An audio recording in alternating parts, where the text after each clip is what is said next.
Yep. All right, let's do this. Thanks, everyone. Thank you and welcome so much. We are super excited tonight. We skipped a week last week. Sorry, there was unforeseen circumstances with the artist that we were going to work with. However, tonight we have Karen J REVIS. Thank you for being here in our Thursday night series.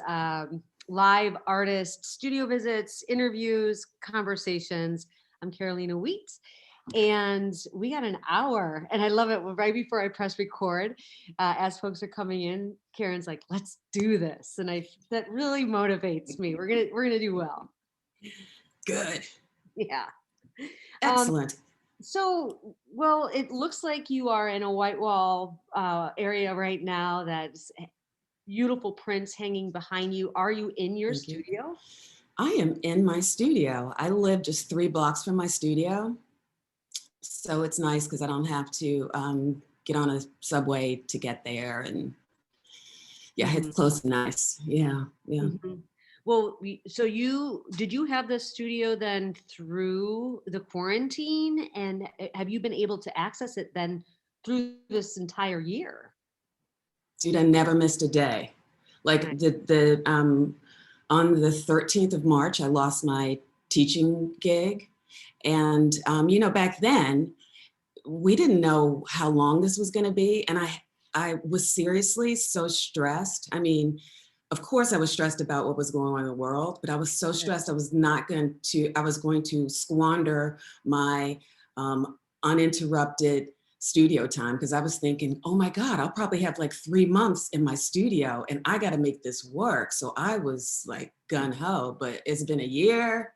And Mama's tired of this. My Well, God. only 3 blocks to your studio. I mean, I think you have one of the most optimal positions at this point, and Mm-hmm. being able to access, despite not being able to access humans physically, being able to access some of your subject matter, and the time and energy that you have with your press, and you're working with printmaking predominantly, which I'm seeing some really new works behind you. Excited about.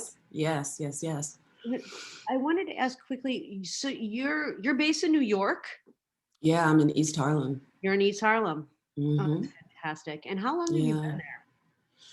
Um, like 5 years, I think, or so. Mm-hmm. I used to have a studio in the Gowanus, and I lived in Park Slope. And then I got married and moved here, and I was doing this crazy commute for an hour to Park Slope. No. And so many times, either I picked up my husband's computer or I forgot my keys. And so I found this gem of a place 3 blocks from my house, and there is a huge artist community up here, Oh, like I bet. huge. Mm-hmm. I'm in an all artist building. There are 3 all artist buildings within 2 blocks of this place, and a lot of printmakers up here as well. Oh, wow. So how many studios are in that particular building then? Oh my. Okay, there's 1, 2, 3, 4, 5, 6. There's probably 6 studios, maybe to a floor, and there's probably 5 floors here. Oh, okay. And now, do you have like a door that locks, or is it just an Nope, it's building? all closed in. Oh, wow. Um, yeah, plenty. It's a rundown building, but plenty of security cameras and everything around. Yeah, it's Well, cool. mostly I was asking for the sonic or acoustic integrity of the space, not so much about safety, but like you have your own kind of insular place where you can't hear anyone else's music or I talking. am so beyond that. That was great a while ago, but now, I don't want anybody yelling at me over the window or the wall. What are you doing? Or so There's a yeah. lot of spaces in Bushwick and old Williamsburg when there was access there, and yeah, that's happened. I've seen some places in Dumbo as well, like I've that. had them. I've had them. Yeah, Oh, yeah. and like you graduated. Well, I was fortunate. Hmm. Definitely fortunate. Yeah. Yeah. And well, this is really great, and it's a privilege to be in your studio and Oh, see thank you. work in scale. that is behind you. And maybe we can just start talking about this fine looking gentleman. Yes, Or yes. Well, it's am I funny. assuming too much? No, it is a gentleman. Okay. You can see it from there. But you said something about, I mean, I still have my press and I do consider myself a printmaker. But I Mhm. was doing one of these chats early on during COVID. And one of the questions that the gentleman asked me was, why do you do your own printing? And I thought to myself, why do I do my own printing? Because at that point I was having so many technical problems. And so the last series and from now on, I have printmakers that I'm collaborating with. So I do my own prints when I do smaller things here, but now I'm collaborating with people who know what they're doing and can be more, quick and just way better than me. So I love it, but I have now turned it over to other people. Mm. So this is one of my series of men with flowers. I do have a photograph of it so we can see it when we go through the slides, but I'm real happy with it. I started it before COVID. I started the carving. I Mhm. actually started this at a residency that I did in Cleveland like 2 years ago. And then I started printing it right before COVID and I just got it printed and picked it up yesterday. So Hmm. I'm happy to have him and I Y- love him. So then with this work, some folks may not know, how are you wielding your materials? Is this a wood block? Is this a lino cut? Or what's your process? This is a linoleum cut, Mhm. on a big block, and it's just a one color linoleum cut. Yeah, Mhm. and Mhm. all of I've just started doing block wood cuts. Which have you ever done a wood cut I or have. linoleum cuts? Yes, I have. Right? Yeah. There is something so satisfying about, like, I thought linoleum was like kind of nice, Mhm. but wood, I love it. It's really Um, fun when you have the chisel or the router or whatever you want, and then you've got the mallet and the hammer, and you really got to dig in. You get it super deep, and then you just sometimes when you make that mistake, you're like, well, I guess you gotta know, go with it. yeah. Well, the thing that I'm really dying to get are the micro chisels, the micro Mm. tools, so you can do like teeny, teeny, teeny, tiny things. So I'm going kind of the opposite way. Well, you can see Um, just from the detail in this man with flowers, it yeah, is it is so intricate. I know when once we turn to slides, we'll be able to see a little better. can you, Some of the can intricacies, you? but it is yeah, it's a phenomenal feat in lino, just using the tools the way you're using them. Not to mention formally, I really appreciate the organic shapes in the background with like these circles of roses and flowers, and then these harder lines inside Mm-hmm, the actual figure, and then of course like the negative space and the darkness and the flatness of mm-hmm, the figure's skin. It's mm-hmm. just formally a really present image. Oh, thank you, thank you. I'm really interested, like flowers are starting to have kind of a meaning of love and joy in my work, and combining, because I don't work, I have ideas about series, but I kind of do them all over the place. So, Reed with the flowers, that was like 2 years ago. And I guess they were made around the same time, but this is something I'll visit over and over again. And you'll see these flowers come up in my work a lot because I think it represents kind of love for me. And Mm, don't we need more love right now? yes, Don't we? so much. We really appreciate that. And when we have worked together on an occasion where I was able to handle your work and portfolio it and work to Mm-hmm. sell it, get it on the wall at Not in Miami with Art Fair. That was really a great experience where we first really interacted, and I got to know more about your work. And I just want to rewind for a second. You say, you know, you getting other folks to professionally do your printing and roll out your printing and everything. And I think that that's awesome. You know, more supply to more demand, right? Oh, yes. Yes. But I will say that there was a rawness to your printmaking that I really valued. So some of those early works that you know did by hand in a larger scale, they were monoprints, right? And we had kind of gone back and forth with Mm-hmm. pricing, and because they were monoprints and not editions. Uh, Mm-hmm. well, all that to say, I did value that hand. However, now you've got this super clean, registered print. What is the addition of a work like this, or do you edition the works? Is it open? What are you thinking? All of it.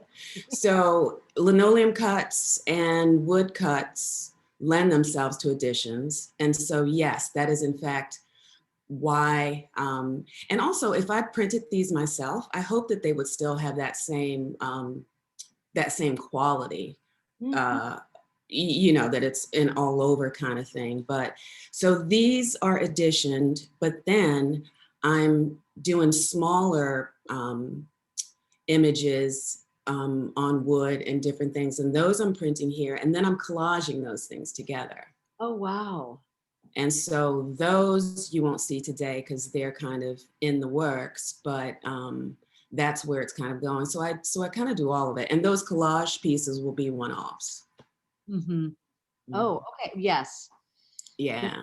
sense. It takes a lot of skill, or like calligraphy, or it was just, yeah, it feels like a collage montage, then it would be naturally, I think, a unique item. But I'm really curious about seeing some more of this newer work. Do you want to possibly start sharing that screen? Yeah. Yeah. Let's see. Get my technical abilities going here. And Share screen. Emily Yes. says, so gorgeous, and I've got to try wood. She always does lino cuts or lino cuts. So thanks for that comment, Mandisa. And anyone that has any questions, feel free to pop them in the chat. And then while Karen's working through, I can ask her at an appropriate time, or otherwise we can also save questions till the last 10 minutes or so. But all right, here we are. Thanks, So you Karen. can see it pretty well. Yes, let's do it. So first, I just want to go through and talk about the work that's on the Artfare website. And it's work that I've kind of talked about before. I'm going to go through it really quick because the thing I'm excited about is to talk about work that I'm doing now and work in progress and work that I haven't talked about. So really quickly, this work was done. I started working on this at the beginning of the quarantine. And this was, as you guys know, when George Floyd was murdered. So this work is hugely politically charged. It's hugely about Black men and protecting Black men. And that's it. This is, there were 4 of these and they're all different colors, and it's a collaged block print with a monoprint behind it and collagraphs. So it's kind of like all these wonderful juicy things together. And you said you had 4 of those. Did they have varying Yeah, themes? all of them have, you know, the same face, but the colors are Right. all different. Did you say color theme? Because I couldn't hear you. Yeah, I was They like all, varying color themes. yes. And so, again, my idea of this kind of circle around the head is protecting, you know, kind of like in the womb kind of thing. Mhm. And then I moved on to bulletproof vest. So again, thinking of how to protect Black men and, you know, what more can you say? Uh, this technique of doing a collage image with little fragments that you put together was something that I started a while ago, and I really enjoy it. And it adds something clearly to the composition itself. So Karen, is that a photomechanical transfer, or is that a drawing, or it's a photo transfer, or is that a drawing? It's a paper litho. Paper litho. Oh, Yeah, and so paper litho is using a, I always say Xerox copy, and that just says my age, but you know what I'm saying. Xerox copy is what the plate is. Gum Arabic, you roll it up with some ink, and then you put it through the press. So the image isn't transferred. It's actually a plate that holds ink that then gets pressed onto the paper. gotcha. And then the next one is a really sad one because it's a bulletproof vest for toddler boys. And that is a monoprint. And that is, again, of that time. Such a stressful time making this work. But so yes. This is all very new. I haven't seen a lot of this work. I mean, on Artfare a little bit, but being able to get it up close and personal it's really good. And then I did a series of drawings of the gun that killed Trayvon Martin. And this process is also a monoprint. And it's my way of erasing that image. So that image is kind of fading away. Yeah, the disjointedness or the that feeling of vanishing definitely comes across this imagery. Yeah. So you're familiar with these. This was 2 of the first linoleum cuts that I did, and Carolina and I are laughing because I named them African names and neither one of us can not pronounce them, nor can I spell it. So the symbols behind their heads are African symbols, and those symbols are about protection. And what was really cool about both of these, I belong to a group called the Black Artisan Design Guild. And we've been around for 2 years-ish, I think. And these pieces were chosen to turn into billboards to promote the guild. So this is in LA going up. And this one is the Lower East Side in New York. And you can see the copy on the side that says, "We are thinkers, we are creators, and we are storytellers." And it's the Black Artisan Design Guild. Fahankra. There you go. That's it. Yes. What you said. Exactly. Gun to the head. I could not spell it for you, but yeah, that's it. I loved about this piece so much too was that, well, when we presented it at Not in Miami, it was quite large. And so it had kind of taken over these other works that we had shown, prints, photos, drawings, paintings, otherwise. And the power that it had. And remember, this is December 2019.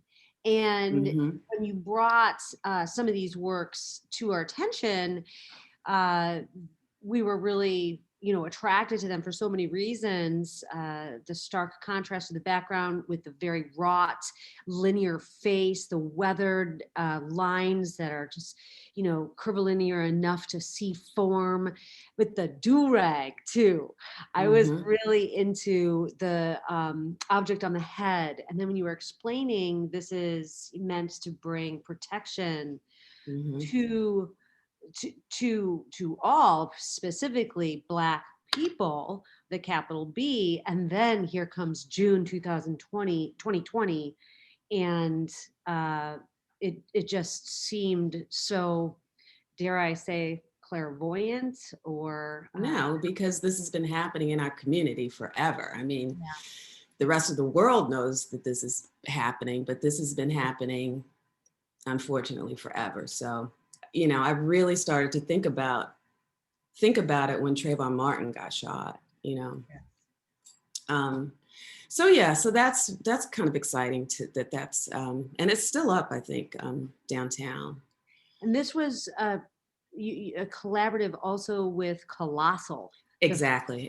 Thank you for mentioning them because they were awesome. They're the ones that, they were lovely to work with. So they chose the image.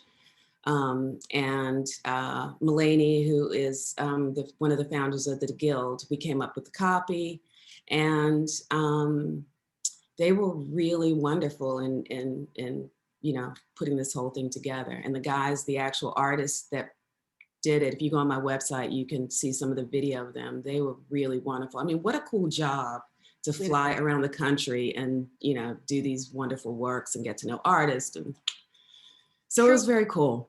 Public. And then, they're like rock stars as they're up there, painting it, because everybody walking by wants to know what's going on. And it was great energy. So I loved it. I loved it.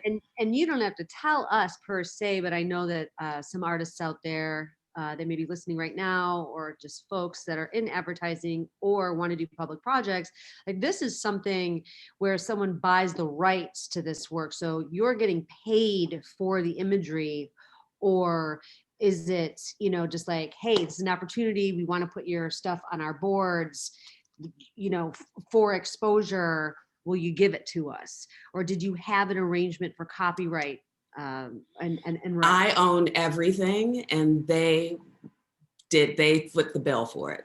I paid nothing. So I did not get paid, but I still own everything to copyright. And that was their gift to me to do it for free. Mm-hmm. And how long? You said this one's still up. Mm-hmm. I have not seen it yet, although I kind of drove around a little bit. I didn't realize exactly what street it was at before I read the underground of the street. But can you remind me? Okay, yeah. Because it's right at First and, well, it's on East Houston and Eldridge. Eldridge, okay. But it's right at the First and First subway station. Oh, so you know how that triangular park is right there? Sure do. You can see it from all angles there. Oh, perfect. And then the one in LA, that is going to be up for a really long time, and that is in Silver Lake. Yeah. Yeah, on Sunset. Yeah, yeah. Well, it's great that they're getting some longevity. I know. I'm pretty psyched about that. So let's see what's next. And then read that one, that was the first of the Men with Flowers, and that is a drawing of one of my cousins. So that's an ongoing project. I have drawing family members in different ways. So that was the first one of that. I was in Airbnb recently where I was doing an interview with Casey Jeffers, who is also on the platform. And Reed was behind me the whole time. Oh, really? I have to check that out. That's awesome. I love that. I love that. He's my little spirit guide. I love it. So then this is the guy behind me. We've talked about him. And so this is kind of where I really wanted to start talking. So this is a piece that just got printed too, with a master printmaker, Allison Conley, who I'm working with. And this piece for me kind of sums up the work that I'm doing right now. So it's titled Sankofa, and Sankofa is a West African symbol. Well, it means remember your past, look forward and remember your past. And it's two birds that are looking at each other. And then as that image abstracted, it kind of became like I have the this tattoo is really bad, but in any way. So it kind of is like a heart, but it's this thing of you're looking one way and looking the other. And so I did this self-portrait of myself because I think when you get to be a certain age and you got more years behind you than you do ahead, you kind of look back. And this work that I'm doing right now is just that. Like, I'm looking back and thinking about my childhood, growing up in DC and growing up in the 60s. And even with the political work, my mom says this all the time, and I agree. It's when you live long enough, nothing's new. So, Black Lives Matter is huge right now, but, I grew up in the 60s and we were saying it loud. We were Black and I'm proud, like that was happening. I was like 100% Afrocentric in the Um, 1999 era, I had dreadlocks for like 20 years, and I was wearing all the, so we have been talking Black Lives Matters for a while.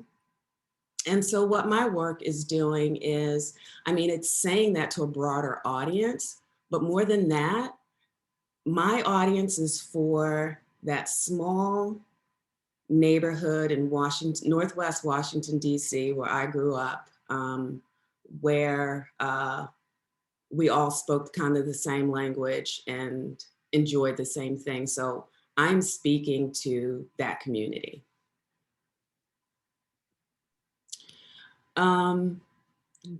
This is still an old one, but this falls into, not only is it an iconic image, but it also speaks to Black hair, which is a big thing in my work. So, I did many, many Afro pics over the years.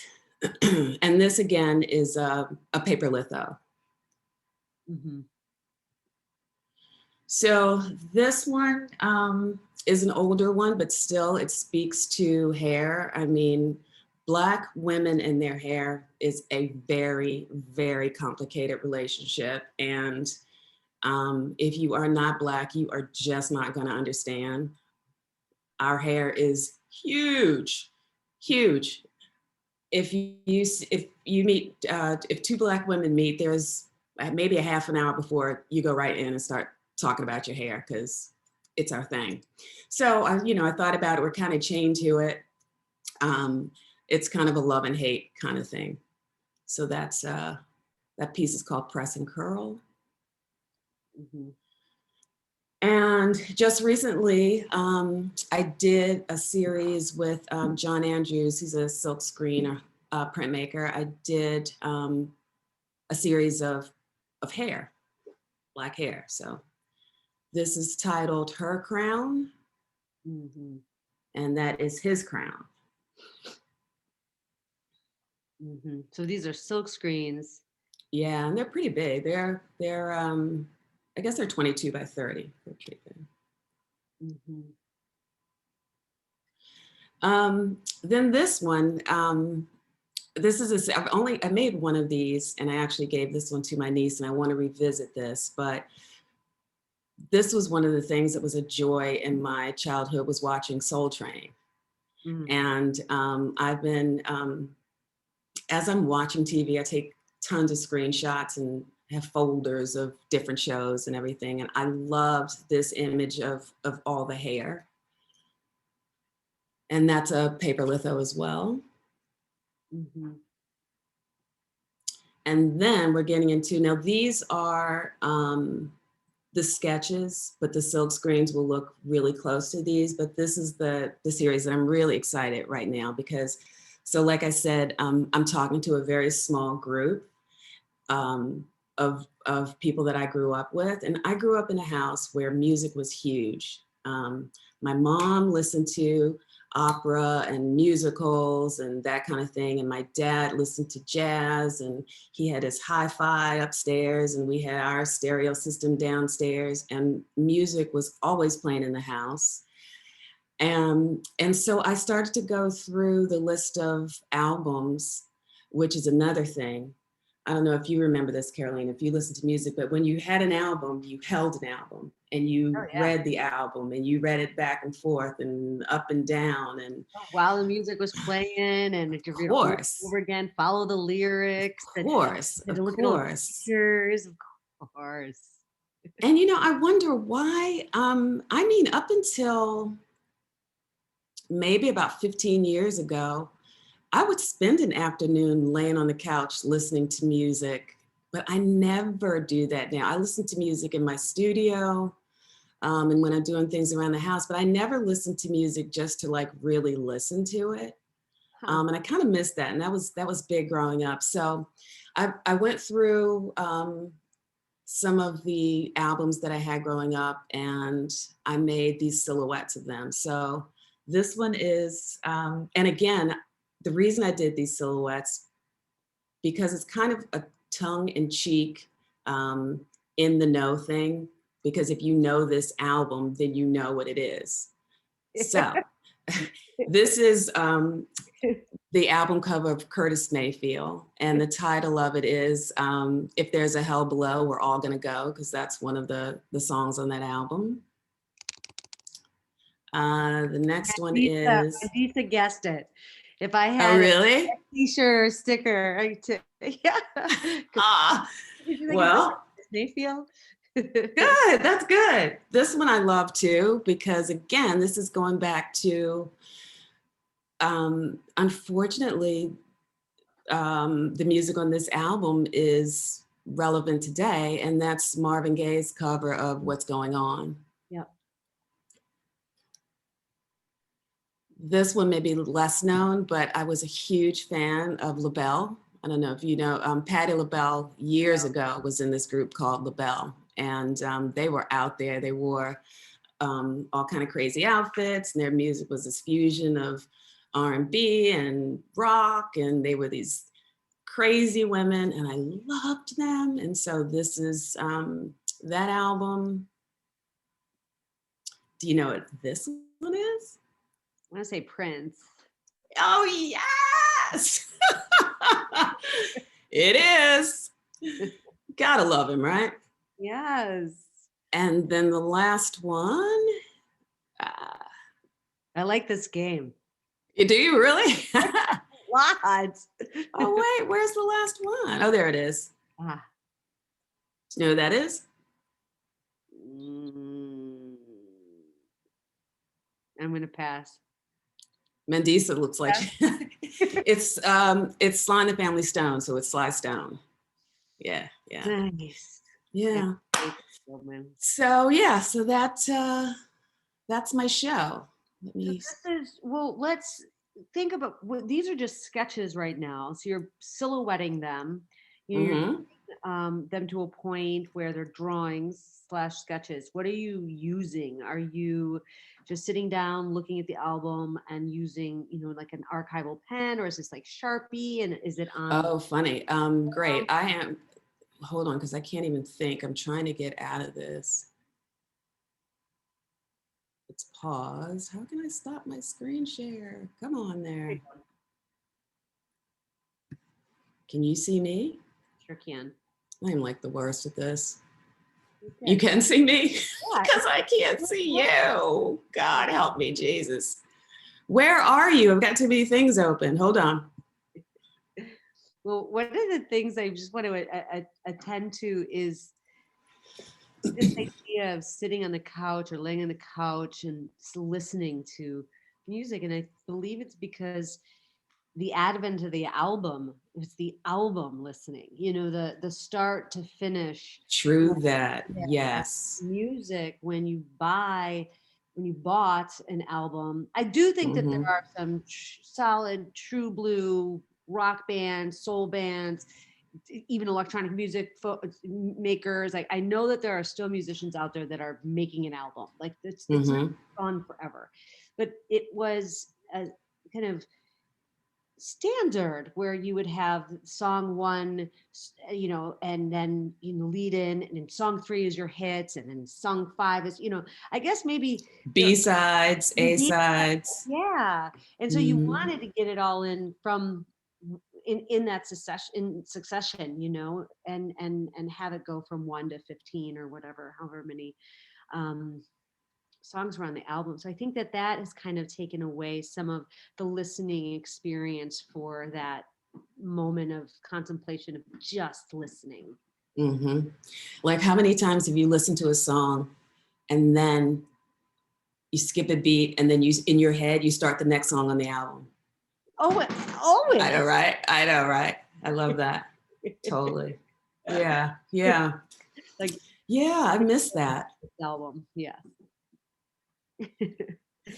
I miss that too. I still listen to albums, and I'm still, I think like some CDs do that a little bit. Like, I know Tribe Called Quest, Midnight Marauders was really, or yes, handful, like the De La's, and I'm just like a 90s hip hop kind of. I was just gonna say, you're telling on yourself.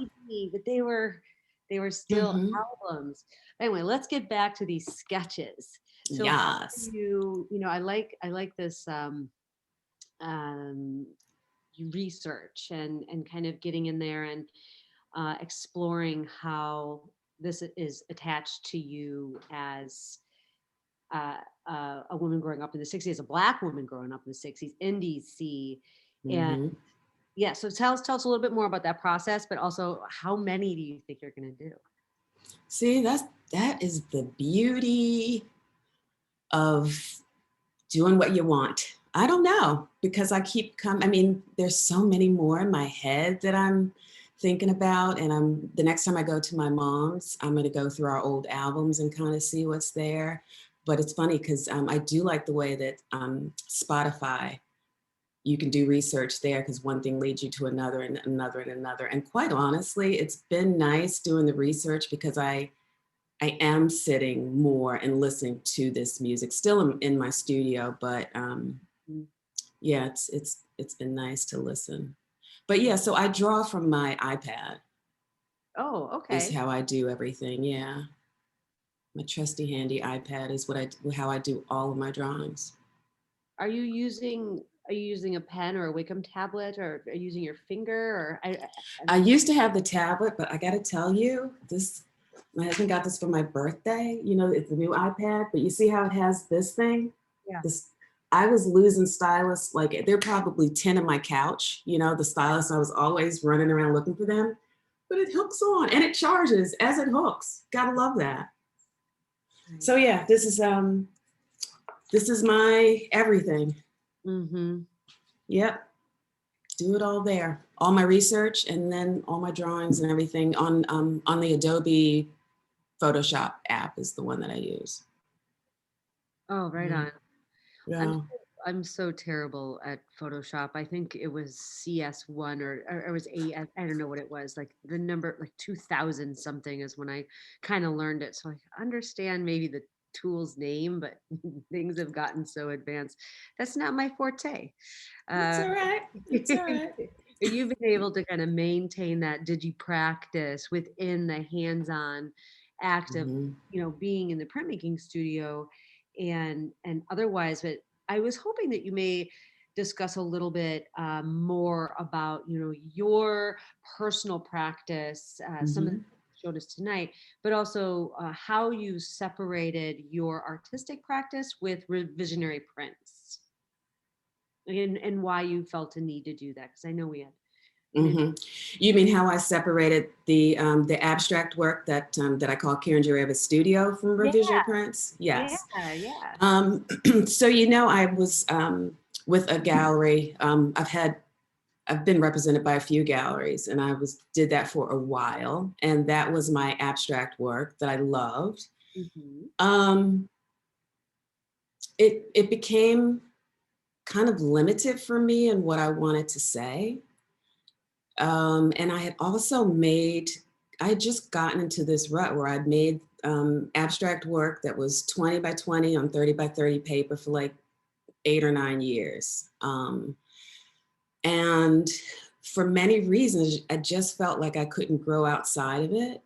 And even though I had little sketches around and little projects, I never pursued them. And then I don't know, I just got to the point where I could wait no longer. So I just started making this work, and then I wanted to have an audience for the work. And then I thought, I want to make work that's affordable. Um, and so I didn't want it to be, it is still very confusing, but it's very confusing in the beginning that it was Visionary Prints and J REVIS Studio, but I'm glad that I kept them separate. Um, and I think I'm really heavily into the revisionary prints work right now because I just feel like I have a lot to say.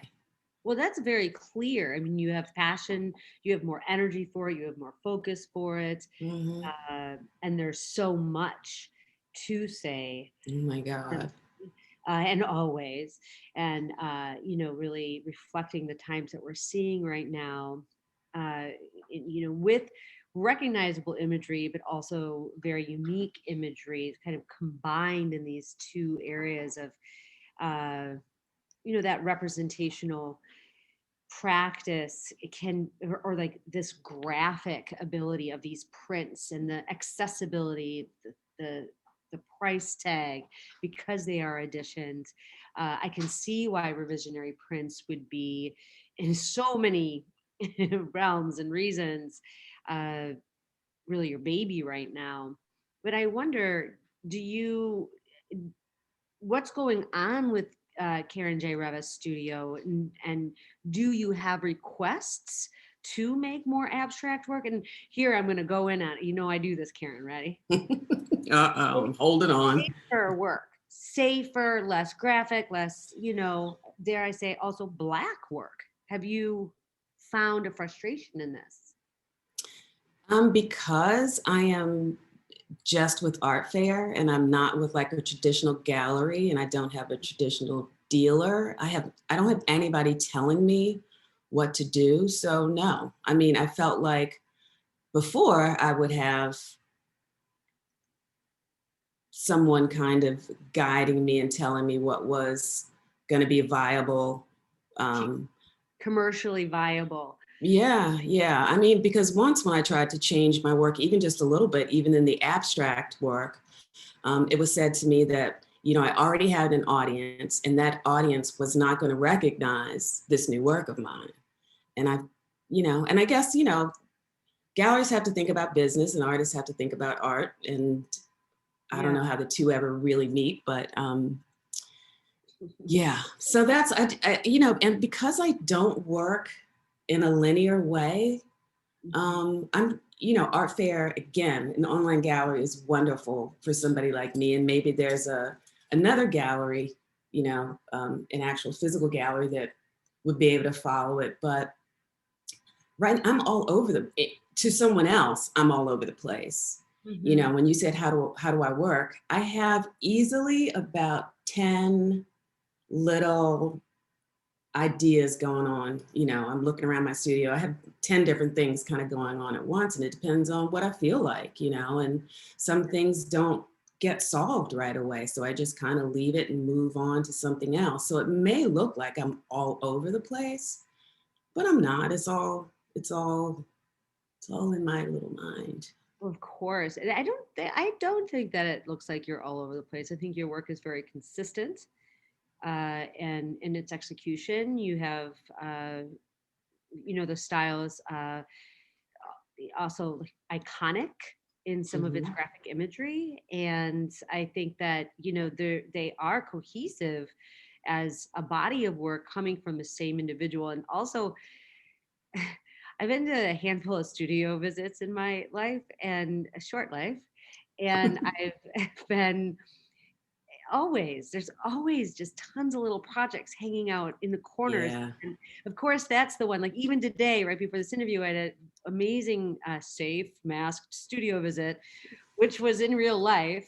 And it was wonderful. I've seen this woman's work many times, yet in real life in her studio with her, I'm able to kind of look in the corners of the space and underneath some of the tables. And I'm like, what is going on? And those were the things that sometimes were the most exciting with those projects that you dabble and then you're like, I don't know about this. It Right. needs that time. It needs like a tea. It needs to steep sometimes, and you do have to come back to it, right? Yep. So Yep. that sporadic kind of, dare I say, you know, attention varied way of working feels, you know, it feels right for a lot of artists. Yeah, I've got flat files, and I don't throw anything away. I have every test piece of everything that I've ever made. So I look outside myself for inspiration a lot, but often the answer to whatever problem I'm trying to solve is in my flat files. And it's wonderful. So like, you know, I cleaned up my studio like a tad bit for this. And it's great. Yeah. But it's great because I get so sidetracked because then I'm like, you know what? I forgot about this. And this is the exact thing that I need for that thing. And so it's a fun journey to kind of come in sometimes and just go through my flat files just to see what's in there. Yeah. Right. To Yeah. be inspired Yep. even sometimes Yep. by your own work. Yep. It's Um, true. there's a great question that I think might be relevant for other folks too. But Mandisa is asking, and for other fellow artists, do you recommend having separate studios for different types of art? For instance, Jesus. you have for Karen REVIS Studio and REVISionary Prints.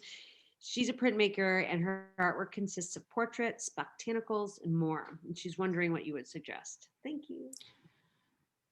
You mean physical separate studios for different Yeah. things? Yeah. Please. I live in New York. Like I'm because I was watching, and it was a great interview with Allison Lawyer. I don't know. She lives in Newburgh and she does sculpture. And you did an interview with her a while ago. Oh, Ashley Lyon. Yes, yes. She's great. Her studio, oh my God, the envy. It was like a parking lot. I'm like, where is this? And you're like, Newburgh. I'm like, are you kidding me? Like, I'm on top of myself That's where here I'm right now. on top of my work.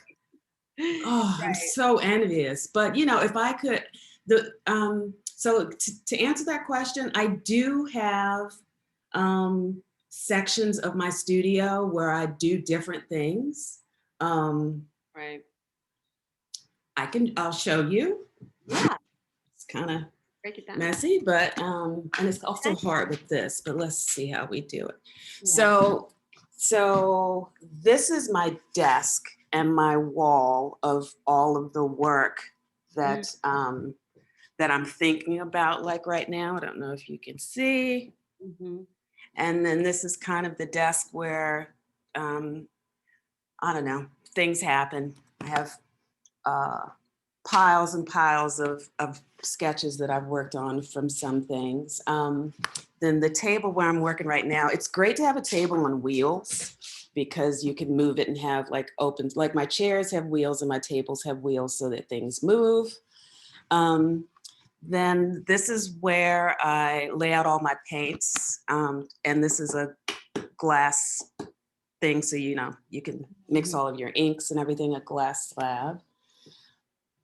This is a messy project that I'm working on here. This is carborundum on, if you can see, this is like the Marvin Gaye piece. Oh, yeah.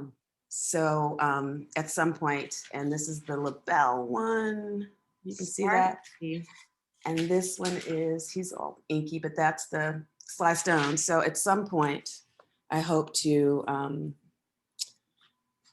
print those. And then I have a table here that has tons and tons of things I've been working on, and I'll go through this table and pick out something that may look great and may work for something, and that's it. Mm-hmm.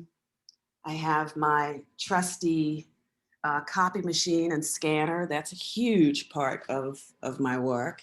And then I, just have the wall where I kind of hang things up, and then there's a lot of storage and books and stuff like that. But so I do break it up into, and then my little teeny tiny Blick press that's right there. Mm-hmm. But yeah, I wish I had a Karen J REVIS Studio and a REVISionary Prints Studio. Maybe down the road when I'm rich and famous, after I have my retrospective at the Whitney. Maybe not. Yeah, that's right. You got to say it, dream it. And envision. Exactly. My partner and I have a manifestation, or like just kind of t-shirts that we made that kind of help envision creative breakthroughs, studio visits, solo shows, my show at the MoMA. I love that. So every now and then I'll go into a studio visit and I'll have like the solo show on when I like have a good feeling, or like I like that studio visit. And I'll be like, "Here's your studio visit." Oh, that's nice. Creative breakthrough is one of my favorite ones that we did.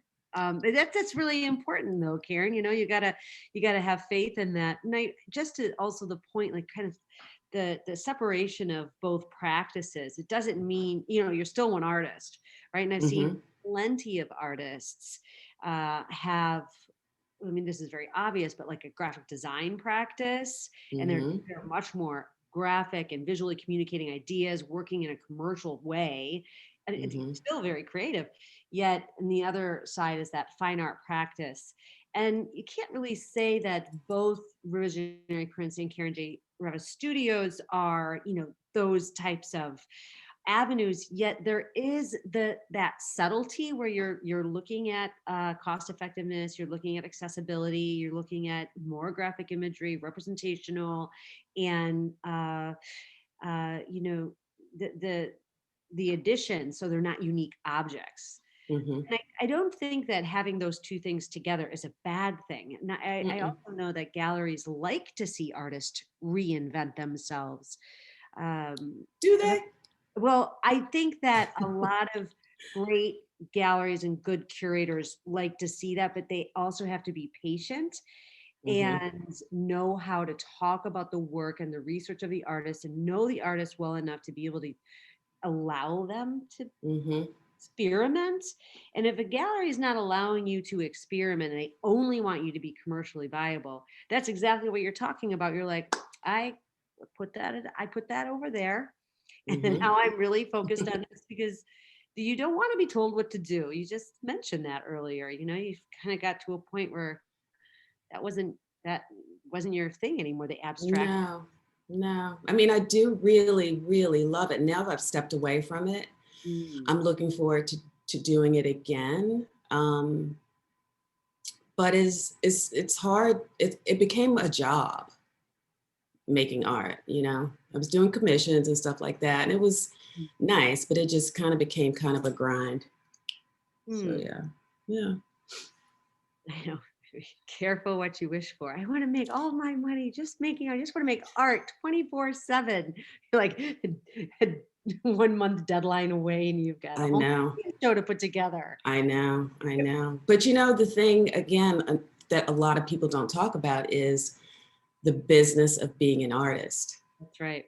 And whether you have a gallery or not, there is so much to being organized. There is so much to working smarter and not harder.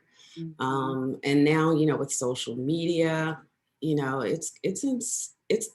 there's a lot, and I really have to be very, very disciplined to do both. Truly, I mean, just even organizing my studio. You know, you have a show, you got to wrap up the work, you got to get the work, oh my god, you have to photograph it, you have to document it in every way, then you have to wrap it, then you have to either ship it or get it to wherever it's going, then you got to Yes. bring it down. If it doesn't all sell, you got to get it back to your studio, you've got to unwrap it, and then you've got to store it, and then you have to store it in a way, you know, I can't just throw stuff around, so then you have to have space to store stuff. Like, I've never been one that wanted to paint really large, but doing those murals, I've kind of thought about it a little bit. Hmm. But where am I going to, you know, put a 6 foot by 6 foot painting that's not going to sell for 2 years, you know? And am I going to make more than one? Yeah, probably. Then where am I going to put 5 of those? So you got to kind of think about that stuff, you know? And that's where paper is really good, though. That's one reason I work on paper, Mhm. because you can store it really well. Mhm. So there's a practicality to your production, but also you're really thinking ahead. I know that there's Mm-hmm. a lot of artists out there that don't really even think about storage for large scale sculptures, or that can't even get out the door of their studio to even get into a gallery, or there's times where the paintings are so big and we have to take them off the stretcher in order to get them in the elevator in order to do a viewing. See, the, I'm done. All just thinking of that, like done. Can't. I'm not. you're over I am it. not. I'm just so not interested. And paper's great. You can roll it up. That's true. Um, but also, I don't want to give paper a bad rep because I am insanely in love with paper. Mm, All paper is not the same. I do a lot of handmade paper in my work. Um, fantastic. with every project, you know, when I come up with the idea, I've got to think of, I have the idea, and how am I going to execute it? Is it going to be, what printmaking technique am I going to use? Okay, so I'm going to do a linoleum cut. Well, what color paper do you want to use? Okay, now what kind of paper? Do you want it to be thin? Do you want it to be thick? Are you going to wet it? Do you want, so you have to think of all these things. And then paper is really beautiful and can add something so rich to your work, True. So I really, I didn't just start working on paper because it was easy, but I fell in love with it because I started making paper at the Women's Studio workshop upstate. And once once you make paper, you just can't go back. It's just a beautiful, beautiful thing. Yeah, it's a lot of fun. It's goopy. Your hands are like wet all the time too, which I like, being in the water all the time, making it is wonderful. But unfortunately, I think the couple residencies that I've had, it's been when it's cold. Ooh. Exactly. And that is, again, you know what? Being an artist, you gotta love it.